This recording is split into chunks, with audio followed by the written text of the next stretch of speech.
Hi, I'm Joni Patry, and welcome to my YouTube channel.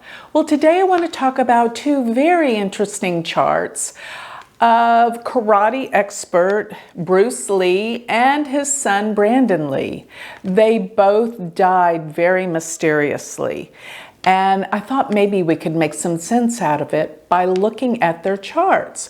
Well, Bruce Lee was like the most remarkable, amazing karate expert, I think, ever. And really what he did was he moved to Hollywood, where he used to be the trainer for the most famous movie stars in Hollywood. He would train them, and of course, being associated with this crowd, he started doing his own movies. But to be in such tip-top shape, he died unexpectedly. And one of the things that he did that they think is associated with his death is that he had his sweat glands from his underarms removed because he didn't think it looked very good while he was doing his movies to be sweating profusely. So he had that done. But there is definitely other theories that he was murdered and poisoned. And by looking at the chart, I think I have the answer. So let's put up the chart of Bruce Lee and look at what was going on around the time of his death. So looking at his chart, his ascendant is Scorpio, and on the day of this horrendous event, I think the most telling thing of all is the fact that transiting Neptune was almost exactly on that day on his sun. Now the sun is at 12 degrees of Scorpio, and Neptune was transiting at 11 degrees of Scorpio, and very close to his ascendant. His ascendant was at 13 degrees of Scorpio. Neptune is sitting on his sun and his ascendant, and Neptune deals with deception, deceit, denial. It deals with scandals. And I have to say, with that kind of energy going on, I cannot believe it was just his sweat glands that killed him.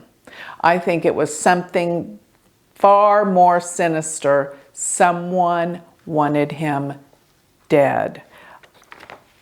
That's how I see Neptune. It deals a lot with death, many, many times. But going to where Rahu and Ketu were, they're great indicators of destiny, and they reveal what's really going on as well. So transiting Ketu was 13 degrees of Gemini, while transiting Rahu was 13 degrees of Sagittarius. Now, I think it's very, very interesting that Ketu was in his 8th house with transiting Saturn. These are not good. They do indicate death. And if you will look at transiting Ketu, it is aspecting the ascendant degree exactly. By what? It's 6-8 relationship. So if you'll count from Ketu, I always tell my students to look at the aspects that are 6-8 or 8-6. So counting from where Ketu is in the 8th house to where the sun and the ascendant are at 13 degrees, count 1, 2, 3, 4, 5, 6. So Ketu aspects that ascendant and the sun 6 placements away, and if you will count back from the sun and the ascendant to where his Ketu is, you will arrive at 8. 1, 2, 3, 4, 5, 6, 7, 8. That's a 6-8 relationship, and it deals with what? 6th house variables such as accidents, health, obstacles, and the 8th house variables, which are death, scandals, disgrace, humiliation, and suicide, all sorts of difficulties in life. So 6 and 8 relationship is the most difficult relationship that planets can have in transit. And Ketu was exactly in that relationship to his natal sun and his ascendant, the two most pertinent variables that indicate an individual's physical body, which that pretty much nails it. That is what happened. So let me pull up the chart of his son, Brandon Lee. And Brandon Lee died mysteriously as well. His was quite different. He was doing a movie, and on a movie set, there was someone that had a gun that had blanks in it. And guess what? That gun didn't have blanks in it.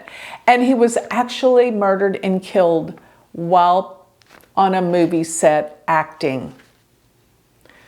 Unbelievable. So pulling up his chart, I wanted to see what we could see in terms of his dire death and what happened. And on his ascendant, I find it fascinating that both Neptune and Uranus were almost exactly conjunct that day, at Neptune being, Uranus is 24 degrees and Neptune is 25 degrees, and his ascendant is almost 23 degrees. So within a few degrees, they were sitting exactly on his ascendant, which Neptune and Uranus, that conjunction actually deals with,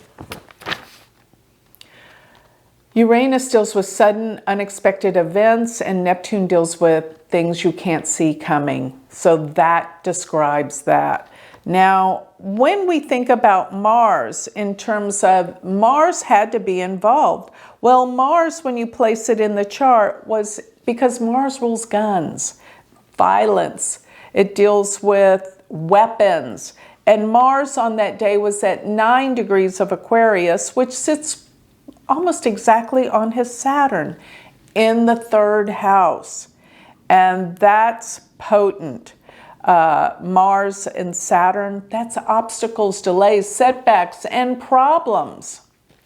But I think probably the most telling of all is where transiting Saturn is. Saturn is endings.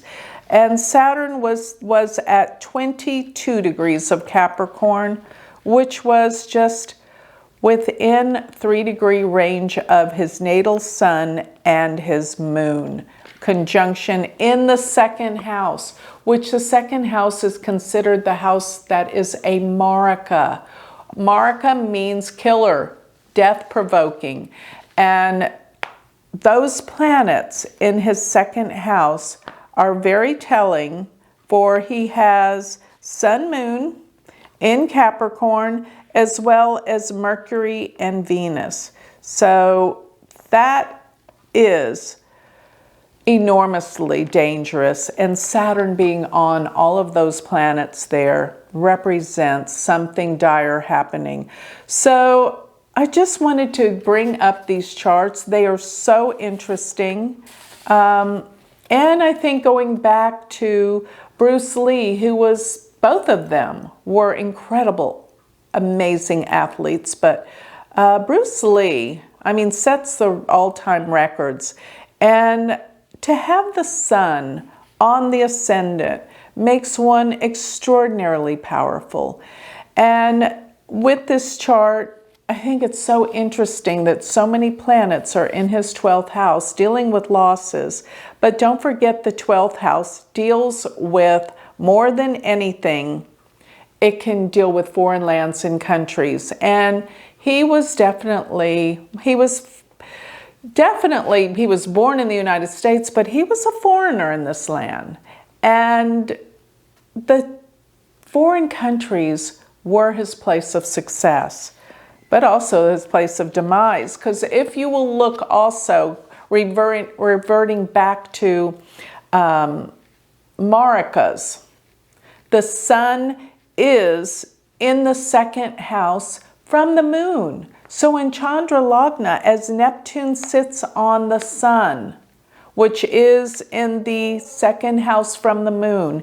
This is another indicator for losses, as well as when we go to Brandon's chart, the sun and the moon are together, but Mars was in the second house from the moon on Saturn, so that's another indicator of Marikas. So I just wanted to bring up their charts because they're such interesting indicators of things that we don't know and the secrets.